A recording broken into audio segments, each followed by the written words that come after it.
তাই বেশ্যা নাছিল। তাই দৌৰিছে, কোনোফালে ভূক্ষেপ কৰা নাই। এই জীৱনৰ আশা তাই আজিয়েই বাদ দিলে। কিমান আৰু মানুহৰ হাঁহি ককৰ্থনা সহি থাকিব তাই? এইখন সমাজে তাইক মানুহ হিচাপে জীয়াই থাকিবলৈ নিদিয়ে। মানুহে সহজতে বদনাম দিব পাৰে, মানুহৰ দেহত দাগ দিব পাৰে, কিন্তু কোনোবাই জানো খবৰ লৈছিল তাই বিধৱা হোৱাৰ পাছত সেই কণমানিক লৈ কেনেকৈ ঘৰখন চলাই আছিল? কিন্তু আজি গাঁৱত এটা সৰু ল'ৰাই দেখিলেও তাইক হাঁহে। তাই পৰপুৰুষৰ লগত সম্পৰ্ক আছে, কিমান সহ্য কৰিব তাই? মানুহৰো ধৈৰ্যৰ এটা সীমা আছে, কিন্তু আৰু তাই নোৱাৰে। অইন দিনাৰ দৰে তাই আজি ৰাতিপুৱাও একে গাঁৱৰ সোণেশ্বৰ কাইটিৰ ঘৰত কাম কৰিবলৈ গৈছিল। সিহঁতৰ ঘৰত তাই মাহেকীয়া হিচাপে কাম কৰাৰ বাবে সামান্য এটি বেতন পায়, আৰু সেইখিনিৰে তাই যেনে তেনে চলি আছে। তাইক দেখা মাত্ৰকে সোণেশ্বৰ কাইৰ মুখৰ ৰং সলনি হৈছিল। অঞ্জলি, কাইটি, তই আজিৰ পৰা আমাৰ ঘৰত কাম কৰিব নালাগে। তাইৰ বুকুখন কঁপিছিল। কিন্তু কাইটি?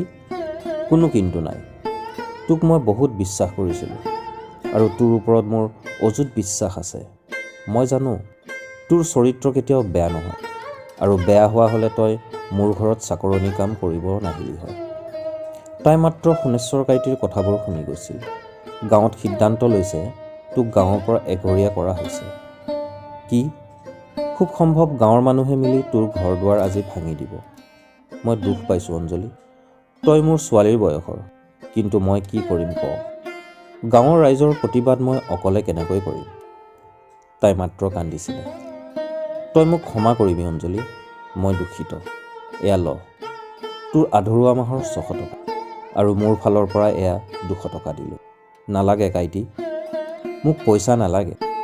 মাত্ৰ তুমি আশীৰ্বাদ কৰিবা যাতে মৃত্যুৰ পাছত মোৰ আত্মাই শান্তি লাভ কৰে। অঞ্জলি, তই পাগল হলি নেকি? তাৰ এটা ভৱিষ্যত আছে। তই তাক এৰি এজনী বদনামী মাকৰ সন্তানৰ, নষ্ট চৰিত্ৰৰ মহিলা এজনীৰ সন্তানৰ কি ভৱিষ্যত থাকিব কাইটি? কাইলৈ সিও মানুহৰ গৰিহণাৰ পাত্ৰ হ'ব। সোণেশ্বৰ কাইটিৰ মুখৰ শব্দ হেৰাই গৈছিল। মই আহোঁ কাইটি। চিঞৰি ওলাই আহিব বিচৰা কান্দোনটি তাই চাদৰৰ আঁচলেৰে হেঁচি ধৰিছিল আৰু দৌৰিছিল। অঞ্জলি, অঞ্জলি, শুনচোন। নাই, তাই পিছলৈ ঘূৰি চোৱা নাছিল। তাই মাত্ৰ দৌৰিছিল। স্বাৰ্থপৰ সমাজখনৰ পৰা তাই আঁতৰি আহিছিল। কিছু সময়ৰ পাছত তাই গাভৰু নদীৰ ঘাট পাইছিল, আৰু তাই বাৰিষাৰ ভৰ নদীত জাপ দিবলৈ লৈছিল। নবৌ, অঞ্জলি নবৌ। কাৰোবাৰ চিঞৰত তাই থমকি ৰৈছিল আৰু পাছলৈ ঘূৰি চাইছিল। পল, তুমি কিয় আহিলা পল? আৰু একেটা প্ৰশ্ন যদি মই তোমাক কৰোঁ? মই মৰিবলৈ আহিছোঁ পল। জীয়াই থকা হেঁপাহকণ ইমানতে শেষ হ'ল। মোৰো। তোমাৰ আকৌ কিয়? মোক ঘৰৰ পৰা বাহিৰ কৰি দিলে, মোক তেৰ্যপুত্ৰ কৰিলে। তাক লৈ মোৰ দুখ নাই। মিছাতে বদনামী হৈ থকাতকৈ মৰি যোৱাই ভাল। মই কেতিয়াও ভবা নাছিলোঁ পল, যে আমাৰ গাঁৱৰ মানুহবোৰ ইমান স্বাৰ্থপৰ, ইমান নিষ্ঠুৰ। কি কৰিবা নবৌ, মানুহৰ মানসিকতা সলনি হ'ল। এবাৰ কালিৰ কথা ভাবি চোৱাচোন। অইন দিনাৰ দৰে সেইদিনা অঞ্জলিয়ে সোণেশ্বৰ কাইটিহঁতৰ ঘৰৰ পৰা কাম কৰি আহিছিল। কিন্তু কামৰ পৰা অহাৰ পাছতে তাই গা বহুত বেয়া লাগিছিল। যেনি তেনি চাকি গছি জ্বলাই আন্ধাৰ হৈ থকা জুপুৰিটোত পোহৰ বিৰিঙালে, আৰু চিধাই ভাগৰুৱা অলস দেহাটি বিচনাত এৰি দিলে। লাহে লাহে তাইৰ গোটেই গাটো বিষাইছিলে। যন্ত্ৰণাত তাই কেঁকাই আছিল। সেই সময়তে তাইৰ কণমানি পুত্ৰই চিঞৰি চিঞৰি কান্দিছিল, হয়তো পেটৰ ভোকত। তেতিয়া নিশা প্ৰায় 9 মান বাজিছিল। তেনেতে সেইপিনে আহি থকা পলৰ কাণত কাৰোবাৰ যন্ত্ৰণাৰ চিঞৰ আৰু কণমানিৰ কান্দোনৰ চিঞৰ শুনিব পালে। সি অঞ্জলিৰ ঘৰলৈ সোমাই আহিল আৰু দৰজাখন ঠেলি ভিতৰলৈ সোমাই গ'ল।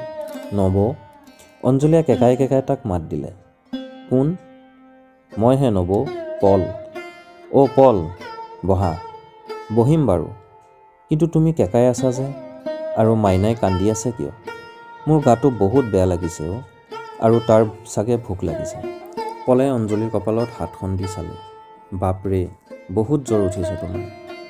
কি কৰিবা, অকলশৰীয়া মানুহ। পলে নিজে অঞ্জলিৰ পাকঘৰত চৌকা জ্বলাই পানী গৰম কৰিলে। তুমি পাৰিবা জানো পল? নবৌ, কিয় নোৱাৰিম? সি কিছু সময়ৰ পাছত গৰম পানীৰে অঞ্জলিক হাত ভৰি ধুব দিলে। লাহে লাহে সময়বোৰ গৈ আছিল। ৰাতি বহুত হৈছিল। পল আৰু অঞ্জলিৰ গুণাগথাবোৰ ৰাতিৰ লগে লগে বাহিৰলৈ শুনিব পৰা গৈছিল। সিহঁতৰ কথোপকথন সিহঁতৰ কাষৰে মদনহঁতৰ ঘৰলৈ শুনিব পাইছিল। মদন আৰু তাৰ ঘৈণীয়েকে অঞ্জলিহঁতৰ ঘৰত কোননো আছে চাবলৈ আহিলে। আহি দেখিলে পল ইমান ৰাতি অঞ্জলিৰ ঘৰত।